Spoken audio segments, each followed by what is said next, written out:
Hey Motive Nation, Nick Pahr here with you again in Grand Rapids, Michigan at Spectrum Lanes, and today I'm going to be going over something that is very popular among all bowlers and just wondering what makes a good arsenal, or what should their first 6 balls be in their arsenal. So today we're going to go over just some tips and tricks on how to build an arsenal. Everyone's going to be a little bit different just based on their ball roll, maybe their ball speed and or rev rate. So for me, I'm a little bit more rev dominant. My ball speed's not so high, so that might dictate a little bit of why I have the equipment that I have with me today in my starting 6. So it's going to be a little different for everybody, but this is just a general rule of thumb kind of. So we're going to go over what 6 I have with me today and why I chose those 6. So like I said, we're going to be building an arsenal today, and for me personally, I like to start from the top, as far as my strongest ball that I know is always going to be the biggest thing that I have. I can always hit it with surface if I need it to start up a little bit sooner, or just to control the down lane motion. So that's why I went with an Evoke. I am a little bit more rev dominant, so I feel like this is plenty strong for me. Maybe somebody that's a little more speed dominant might like an Ambush or a Ghost with surface specifically, but for me, this has been the strongest ball I really need. Now, if I know I have a bunch more oil, yeah, maybe I'll bring, a couple of those outliers that I know might come into play just because of the pattern. But if I don't know the pattern, this is pretty much, my starting off point. It's gonna be my strongest ball in my bag. And again, I can hit it with surface if need be. So we're gonna get out here, we're gonna start with some shots on the lane. I have no idea what's out here, but we're gonna see what this does and go from there.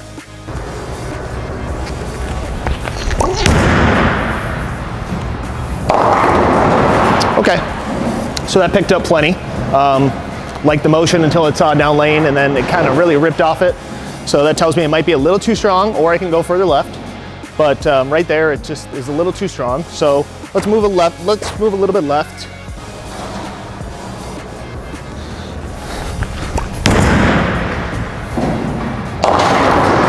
Okay. So it's still overhooked. Maybe I missed a little bit left, but that just tells me they're a little flatter than I expected. So if that's the case, that ball's a little too big, a little too strong. I might go down to something that's a little bit weaker, but maybe the asym's a good idea. So I have a pearl asym with me, which is my crimson. That'll be the next ball that I go to. So I threw the Evoke after moving left off my first shot, and it's still overhooked. Maybe I missed a little bit left, but that still tells me at least something. It's a little bit flatter down lane, so I don't have as much hold, and I don't want to be forced too far left too quick. So I've got a pearl asym now. That would be another good option after a solid asym. So I've got a crimson. I just feel like a fast asym pearl is definitely necessary in today's environments, especially with more urethane balls going down the lane. You got to have something fast to get around that carry down lane. So I've got this as my next option. We're going to see what this does in a similar spot on the lane compared to where I threw the Evoke.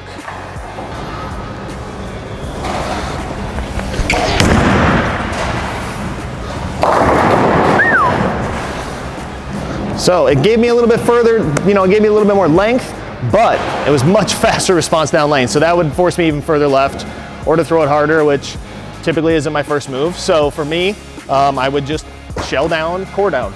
So now I threw a shot with my pearl asym, which was the crimson. It was really fast down lane. It gave me the length I needed, but it's just too violent off the friction. So, and even if my Evoke was too violent, that just tells me I should go the other way, which is what I'm going to do here with the Venom Shock. So I've got a solid symmetric, which would be a step down from my Evoke as far as solids go. So this is probably like my third ball in my progression, just because the Evoke was just too strong overall. Crimson is too fast, so I need something a little bit weaker and smoother. Perfect option would be the Venom Shock for me. So I'm going to go throw that now and see what it does.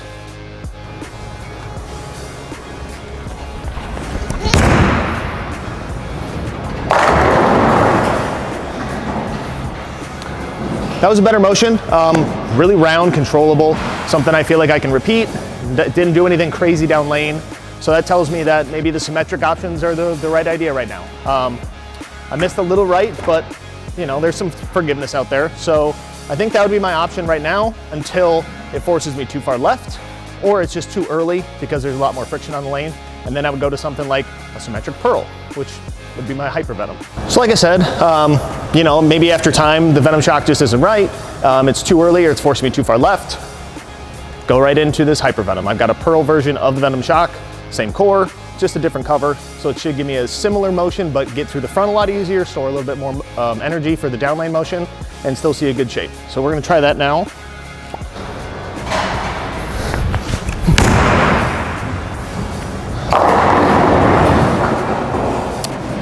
Okay, so I missed a little bit left, but you can see that it scooted forever. It needs a little bit more friction. It did strike, but not a great shape on the lanes for me. So that just tells me it's not right quite yet.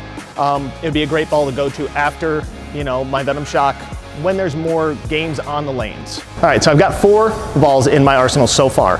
I've got a solid asym, a pearl asym, a solid symmetric, and a pearl symmetric.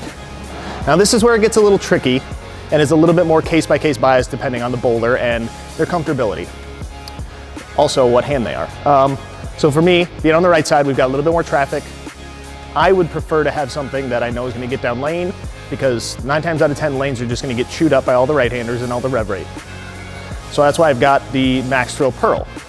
For when my other pearl symmetric is a little bit too strong still, I've got something weaker I can go to. So that's what we're gonna throw now.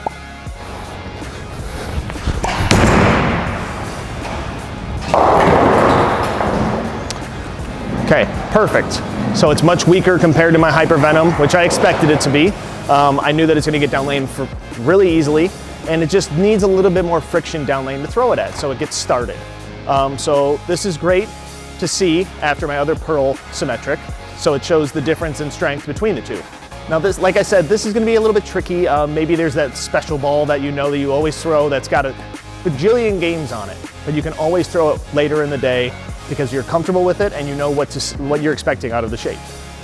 So this is where it gets a little individualistic, I guess, depending on the bowler and their style. Last ball in my bag, kind of just you better have it if you like to use it. You know, you don't want to be caught without one, because in today's environment, urethane typically is a viable option. This is definitely an option for me. Tank Rampage Pearl allows me to stay closer to the friction, really control the pattern, and see if it's a viable option.